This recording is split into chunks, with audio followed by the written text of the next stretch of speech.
Mais quand vous êtes fort là, au moment où il commence à prononcer votre nom là, votre bouclier s'active. Et vous savez qu'il y a quelqu'un qui est en train de vous invoquer quelque part. Et à partir de ce moment-là maintenant, vous allez déclencher la contrepartie mystique. Et il va se rendre compte que c'est un plaisantin. Et s'il ne fait pas attention, c'est lui-même qui va se retrouver dans ce qu'il a fait. S'il ne voit pas clair, parce que la plupart des marabouts, ce n'est pas tout ce qu'ils cherchent à voir, il ne va pas savoir que c'est son âme même qui est en train de rentrer dedans. Et pour pouvoir faire ça, il faut un pacte entre vous et les forces qui vont aller s'occuper de la personne. Et vous allez payer en contrepartie. Ils vont vous prendre, vous allez payer parce que quand vous allez mourir, quand vous faites un pacte, quand vous mourrez, vous allez aller jouer le rôle que les forces ont joué pour vous, pour d'autres personnes. Pour que ça pérennise, n'est-ce pas la chose? Alors, tout est biblique, tout est dans les Écritures. Tout est dans les Écritures, j'espère que je suis un peu fatigué, hein? Ouais, vous m'avez pris toute ma force. Mais je le fais par amour, quand on aime quelque chose, on le fait. C'est pour dire quoi? Vous avez la possibilité, les grégores africains utilisent soit des pactes avec les forces de la terre, les forces de la destruction, soit des plantes, soit les pactes avec les animaux. Voilà. Vous utilisez un chien, vous allez devenir un homme chien, vous utilisez, voilà. Et donc c'est un égrégore qui n'a pas servi l'Afrique. Parce que c'est un égrégore, n'est-ce pas, qui n'a pas pour base, n'est-ce pas, l'accomplissement de la loi des lettres. Ok? Quand tu travailles pour ton père, arrivé un moment où tu reçois la couronne, tu n'es plus obligé de faire un pacte avec qui que ce soit. Quand tu dis là, ils accourent à ton appel. Quand tu parles, ils accourent à ton appel. Parce que tu es couronné roi par ton père. Ok? Et c'est ça qui fait que les Africains aujourd'hui sont ce qu'ils sont devenus. Ça qui fait que nos villages sont infestés parce qu'ils n'ont pas la possibilité, ils n'ont pas la sagesse d'accomplir la loi de leur père à l'intérieur d'eux-mêmes. Et donc ils sont obligés de détruire. Ils sont des esclaves qui ont le pouvoir. Et ils sont soumis aux obstinés.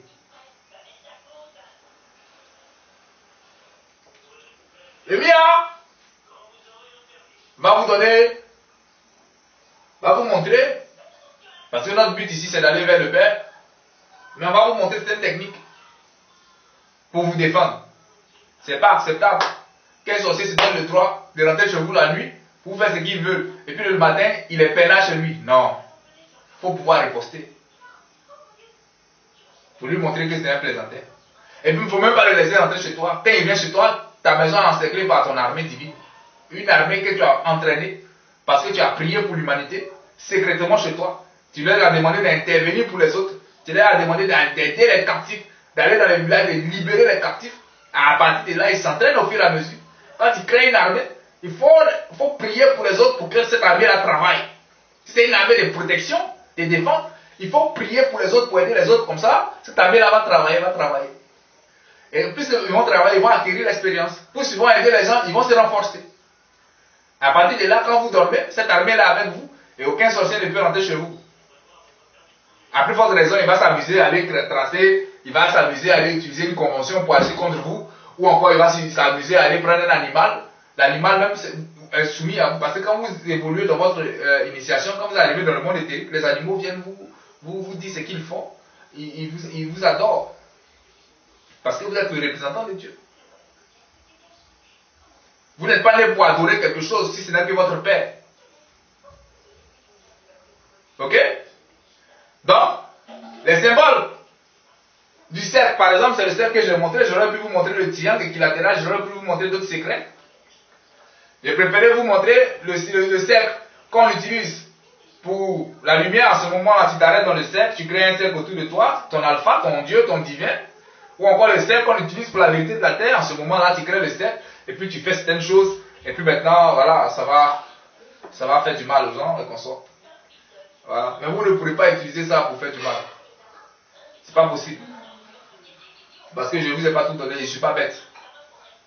Je ne suis pas bête. Mon but, c'est de vous montrer la lumière par les ténèbres. Ça ne veut pas dire que je ne connais pas ce qui se passe en bas. Voilà.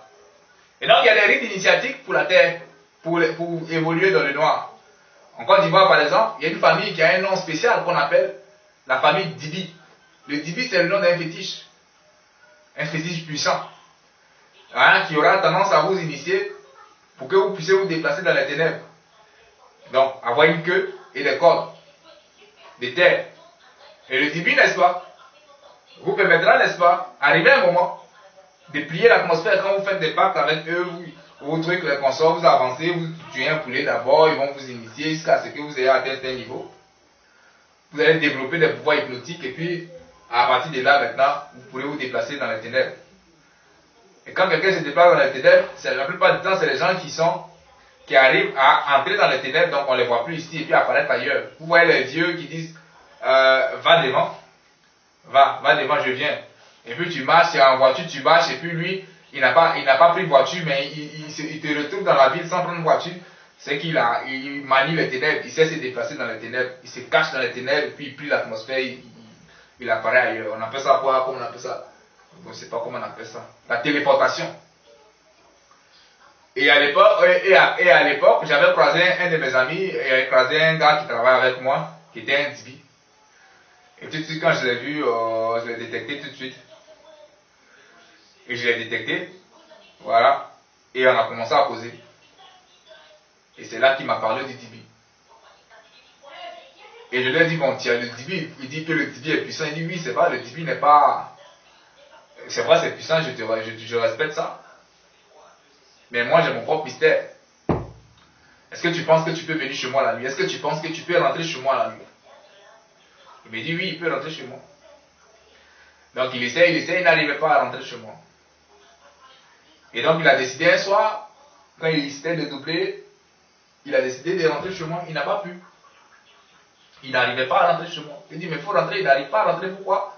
Parce que mon grand-père, c'est-à-dire le père de mon père, qui est le vieillard, et sa femme, ils sont toujours avec moi. Ils sont reliés avec moi par le nombril ombilical, le cordon ombilical. Ça, non? Vous aussi, vous avez vos parents divins. Et vos parents divins vont développer votre propre mystère. Il faut les aimer, c'est tout. Il faut les aimer. Cherchez pas.